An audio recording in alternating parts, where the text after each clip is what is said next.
इसलिए हम कह रहे हैं प्रजातंत्र में वोट की चोरी देशद्रोह है।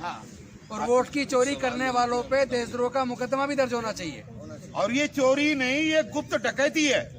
चोरी का चोर तो पकड़ा जाता है, ये तो डकैती है। डकैती भी गुप्त रूप वाली डकैती है, इसमें तो चोर का पकड़ना भी बड़ा मुश्किल है। अब आपसे सवाल हो, मैं देख रहा हूँ अभी लाइव आपके डेमोन्स्ट्रेशन में ही कंटिन्यू कॉल्स आ रही हैं। आप लोगों ने पहले नहीं सोचा था या आपको इस बात की कुछ उम्मीद नहीं थी कि इतना बड़ा ये महाज बन जाएगा? ये नहीं हमें पता था। लाखों कॉल जो है अभी भी मैं देख रहा हूँ और लाइव लोग देख रहे हैं कि इस वक्त भी कंटिन्यू फोन आपका लगातार रिंग हो रहा है। ये देखिए अभी भी कॉल एक के बाद एक के बाद एक चल रही है। फैन भाई, हम आपको बता दे रहे हैं, आप लोगों को या किसी को कितना एहसास है हमें नहीं पता, पर आप काउंट कर लेना। जिस दिन इसकी फाइनल टैली आएगी 25 करोड़ से ज्यादा फोन इसमें आपको मिलेंगे। हम इसका डाटा देंगे आपको। 25 करोड़ से ज्यादा फोन आप देखना। हमें मालूम है कि कितनी गहराई तक आप लोगों के माध्यम से ये पेनिट्रेट किया हुआ है। गांव-गांव से कहां से फोन। सभी साथियों का आज की प्रेस कॉन्फ्रेंस के अंदर हार्दिक स्वागत है। ये 31 तारीख को भी एक बड़ा प्रोग्राम जंतर मंतर पे हो रहा है। हम गुजारिश करेंगे अपने सभी साथियों से कि उसमें भी जाया जाए। वो आप देखिए, हमारे सम्मानित साथियों ने, महमूद पराशा जी ने, राजपाल गौतम जी ने, भानु प्रताप जी ने आपको सिलसिलेवार सारी बातें बताई हैं। जब तक कि आप जैसे पत्रकार देश के तमाम राज्यों के अंदर, तमाम शहरों के अंदर इकट्ठे नहीं होंगे, तब तक कि कश्मीर से लेकर कन्याकुमारी तक ये आंदोलन पूरी तरीके से कामयाब नहीं हो पाएगा। अगर हम बार बार दिल्ली में ही करते रहेंगे और दिल्ली को ही उत्तेजित करते रहेंगे तो शायद बात नहीं बनेगी। इसलिए पूरे देश के अंदर जो 10 प्रोग्राम नेक्स्ट अभी भानु प्रताप जी ने घोषित किए हैं, वहाँ पर भी हमारी इसी तरीके से टीमें बनेगी। और उसके बाद में लास्ट में 11 फरवरी को दिल्ली में एक बड़ा प्रोग्राम होगा।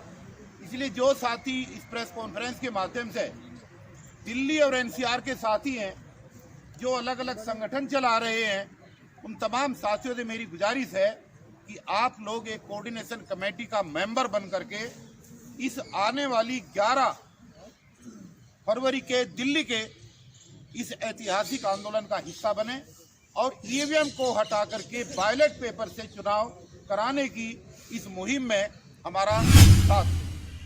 दोस्तों, एक नंबर हमने टोल फ्री आपके प्रेस के माध्यम से जारी किया था 9667722062 के नाम से। उसमें तमाम तरीके की बाधाएं आ रही है और बाधाएं इसलिए आ रही हैं क्योंकि एक ही समय पर टेलीफोन करने वाले लोग सैकड़ों होते हैं और टेलीफोन में जो पासिंग होता है वो सिर्फ एक या 2 नंबर हो पाते हैं। ये दिक्कत पूरे देश से आ रही है, पूरे देश से हमारे पास टेलीफोन आ रहे हैं।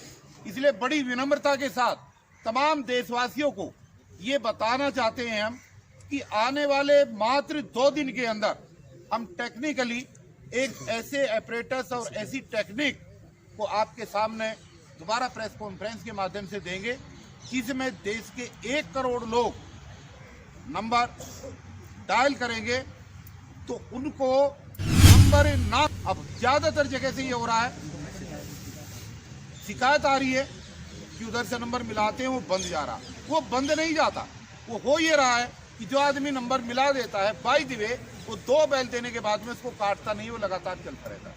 एक तो टाइम ज्यादा हो रहा है और दूसरी बात यह है कि एक ही समय पर जब ज्यादा लोग एक ही नंबर पर करेंगे, और देखिए आप ये देख सकते हैं ये 1 सेकंड के लिए भी ये नंबर बंद नहीं हो रहा, ये लगातार चलता जा रहा है। इसमें 1 लाख के लगभग, सुबह 99,000 से 1 लाख के लगभग नंबर हमारे देश के अलग अलग शहरों के अलग अलग कॉर्नर से इसके अंदर आ चुके हैं। और इसके ऊपर जो नंबर आ रहे हैं और जिन लोगों ने अपनी स्वेच्छा से इस आंदोलन में हिस्सेदारी तय करने की पेशकश की है, उस पेशकश के आधार पर ही अगले 10 प्रोग्राम हमने अलग अलग शहरों के निर्धारित किए। जो शहर, जो राजधानियां, जो मेट्रो सिटीज जो है अभी छुटी हुई है, मैं उन साथियों से भी आग्रह करूंगा कि आप लोग भी इसका हिस्सा बने, आप लोग भी अपने यहाँ प्रोग्राम करें। और जो गांव, देहात, मोहल्ले, कस्बे के भाई और बहन हैं, वो भी छोटी छोटी जगह पर जहां जिसके जितने संसाधन हैं, जहां जिसके जितने जानने वाले हैं, प्रोग्राम छोटा हो या बड़ा हो, अपने मोहल्ले में, अपनी गली में इस तरीके के प्रोग्रामों को आयोजन में सब लोग अपनी भागीदारी निभाएं। जब तक हर इस देश का नागरिक इस जिम्मेदारी को नहीं निभाएगा, क्योंकि देश बहुत बड़ा और समय बहुत कम है, हमारे पास मात्र लोकसभा के चुनाव की नोटिफिकेशन होने तक मात्र 2 महीने का समय बचा है। क्योंकि संभावना है पिछली बार 2019 के लोकसभा के चुनाव की जो नोटिफिकेशन आई थी वो 20 मार्च को आई थी, और 20 मार्च में, अब चूंकि जनवरी चल रही है, मात्र 2 महीने बचे हैं। 2 महीने के अंदर हम कितनी भी मेहनत कर लें, हम कितना भी प्रयास कर लें, लेकिन 4, 6, 10 लोग मिल करके पूरे देश के अंदर आंदोलन को खड़ा करने में बड़ी दिक्कत आएगी। इसलिए तमाम साथियों से गुजारिश है कि आप इसका हिस्सा बने और इसको आगे बढ़ाने का काम करें। तो ये जो मोबाइल वाली समस्या है, जो नंबर पे टेलीफोन करने वाली समस्या है, इसकी क्लियरिफिकेशन में मैं एक चीज और भी कहना चाहूँगा कि इसमें हम एक ऐसा ऐप भी डाल रहे हैं कि जो ज्ञापन, कॉमन ज्ञापन हमने बनाया है, जैसे ही आप उधर से आप हमें मिस कॉल देंगे तो मिस कॉल देते ही साथ हमारी तरफ से आपको 2 लिंक जाएंगे। एक लिंक पे हमारा ज्ञापन जाएगा और दूसरे लिंक पे जो हमने एक परफॉर्मा बनाया है गूगल पर, वो आपके उसमें जाएगा। आप उसको डाउनलोड करके निकाल करके अपने अपने एक परफॉर्मे को आप हमें भेजेंगे, और जो ज्ञापन है आप अपने जिले के कार्यालय में या आप अपनी राजधानी के कार्यालय में अपनी पूरी टीम और टोली के साथ वहां पर इसमें जमा। तो दोस्तों, मैं एक बार गूगल पे भी 1000 से ज्यादा फॉर्म भर के आ चुके हैं, जो गूगल फॉर्म हमने जारी किया। जो हमने भेजा था फार्म, उसमें भी 1000 से ज्यादा फार्म भर करके आ चुके हैं। पूरे देश में अब ये हो चुका है। और देखिए, टेक्निक क्या है ये बार बार बताने की जरूरत नहीं। मैं एक चीज अपने सम्मानित साथियों से भी, भाई गलतियां हैं, और गलतियां अगर ना होती तो ये मामला इतनी तेजी से पूरे देश में सामने न आता। एक केस हमारे सामने, पहली आप सब लोग उसमें थे, हमारे एक साथी आए थे राजस्थान से। चुनाव होता है और चुनाव होने के बाद में भारतीय जनता पार्टी का प्रत्याशी ये घोषित करता है कि मुझे इतने वोट मिलेंगे, और वो साथ में ये भी घोषित करता है कि इस देश में मेरा जो प्रतिद्वंदी है कांग्रेस का प्रत्याशी, उसको इतने वोट मिलेंगे। और जिस दिन काउंटिंग होती है तो जो उसने भविष्यवाणी की है उतने ही वोट निकलते हैं। भारतीय जनता पार्टी के प्रत्याशी को 92,000 और कांग्रेस के प्रत्याशी को उससे बहुत कम। तो ये जो सारी चीजें हो रही हैं, ये क्या है, इसमें कुछ बताने की जरूरत। मध्य प्रदेश का मैटर था। और जो अभी राजनेपाल गौतम ने बताया, ये तो केस कई सालों से चल रहे हैं, क्योंकि मैं तो 3 चुनाव लड़ चुका हूँ विधानसभा का।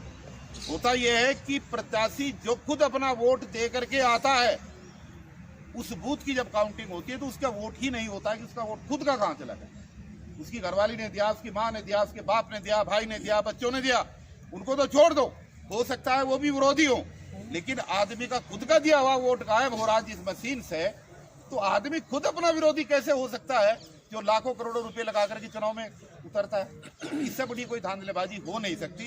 कुल मिलाकर ईवीएम हटाओ संयुक्त मोर्चा इस बात के लिए अड़िग है कि किसी भी सूरत में आने वाले 2024 का लोकसभा का चुनाव बैलेट पेपर से होगा। ईवीएम से हम चुनाव किसी भी सूरत में होने नहीं देंगे। और हम उम्मीद करते हैं कि आपके इस प्यार और मोहब्बत और ये प्रचार करने का माध्यम है जो पूरा देश इस मुद्दे को लेकर के आंदोलन के लिए खड़ा हो चुका है। इस लोकतंत्र के चौथे प्रहरी के रूप में, सच्चे प्रहरी वास्तव में हमारे ये तमाम साथी ही हैं जिनकी वजह से इस आंदोलन को हम आगे बढ़ा पाए हैं। और इस जो हमने 6 साथियों की कोऑर्डिनेशन कमेटी राष्ट्रीय स्तर पर घोषित की थी, इसमें भी हम जो समान विचारधारा के साथी रहेंगे उनको निश्चित रूप से हम लोग इसमें शामिल करेंगे, क्योंकि हम चाहते हैं कि मैक्सिमम लोग एक जैसी विचारधारा के आएँ और ये आंदोलन बढ़े।